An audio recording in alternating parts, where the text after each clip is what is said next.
just as a start, building celebrating communities, I'm Aislinn, like I said, and then it's my official title, which is quite a long one. This presentation is just a bit of an introduction to building celebrating communities, because it has been about since August of 2016, and as far as I'm aware, from then till now, it's been a bit all over the place with a lot of different people kind of having their say, and it's been in a lot of different people's laps, and my job was to come in and kind of centralize the work and kind of take it off people's laps and give it a more streamlined future, I suppose. So there we are. So I thought I'd give a bit of an introduction just for people that necessarily don't know what building celebrating communities is. It is all about improving people's experience of health and social care at a community level, because initially building celebrating communities was actually started by the Health and Social Care Partnership. It was only recently taken over by VASLan. So a lot of what I do is, part of their priorities. It's also about helping people living within their communities to live well and giving them skills to enhance their health and well-being, and for communities to recognise their strengths and weaknesses. All about building celebrating communities is all about helping the people to understand what they need and supporting them to do things for themselves. It's not about coming in and just taking everything off everyone and doing it ourselves. That's not what we're about. It's also about supporting communities to thrive and celebrating that journey. And there is a big focus on giving the communities the tools to create sustainable growth. So from the beginning, building and celebrating communities was very much about helping people support themselves rather than coming in and completely reinventing the wheel and just taking the leadership of everything. So I wanted to give you a bit of what's happening now. Like, you've heard about what it is, kind of a little bit of a whistle-stop tour of where it started, and I'd quite like to tell you where it's going. So this is maybe about a week behind, because I have actually started doing this now.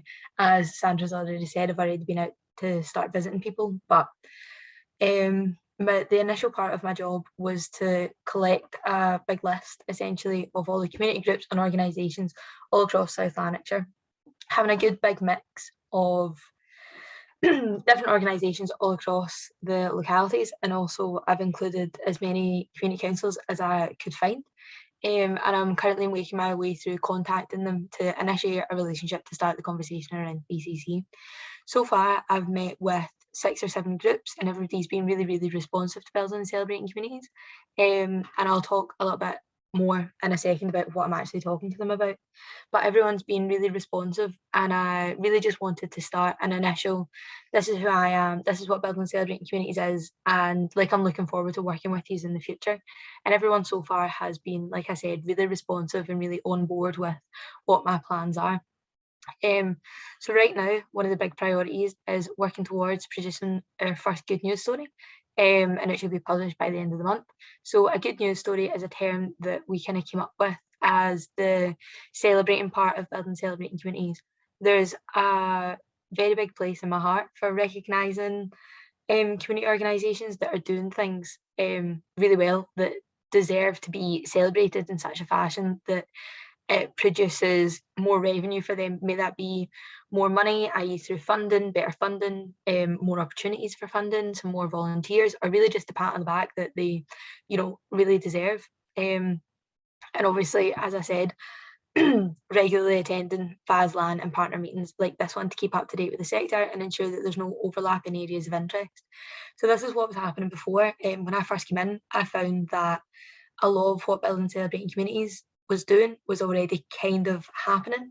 May that be through the engagement team, may that be through the community planning partnership, or through neighbourhood plans, or just through organisations in general.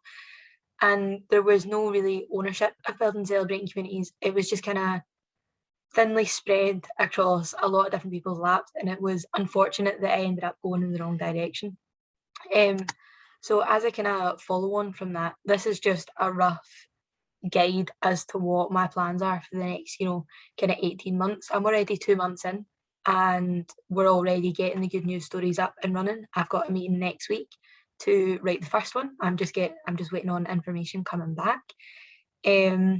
I would really like to, like I said before, establish regular visits with the communities and start building a stable relationship with organisations, which obviously involves coming to meetings like this, ensuring that I have good rapport with the community organisations that I'm talking to, really ensuring that am always down for getting feedback and keeping up a relationship. May that just be an email once every few weeks to get an update of what they're doing or give them an update on what I'm doing, or if I've gotten information from them before, then just giving them a kind of bit of an update as to where that information's been used. And obviously, like I said previously, continuing with internal meetings and VASLan partners.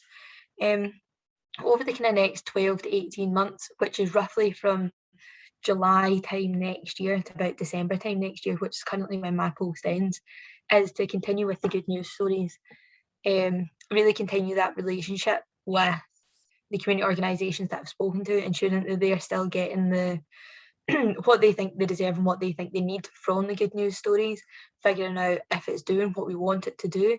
And like I say, is further down, opportunities for regular community feedback, just getting that feedback and getting that kind of understanding of how people are receiving building celebrating communities. And I'd quite like to do that maybe about a year in, kind of halfway through, just getting a good opportunity for a good conversation, so that something's not working, they feel like they can say it rather than just keeping it all in and us full steam ahead with a service that might not be working. Building Celebrating Communities does have a budget. Right now it's about £40,000, kind of give or take, and obviously would really like that to be put back into the community. So that'll, like I said, happen hopefully at some point next year. And the possibility of a survey release map um, to map the wider understanding of building celebrating communities. Because, like I said, it's taken about 5 years to get to where we are now, and I have a plan for what I want the future of building celebrating communities to be. But I would really like to know what the community thinks that building celebrating communities should be, because that's obviously completely who it's for. So that was very much a whistle stop tour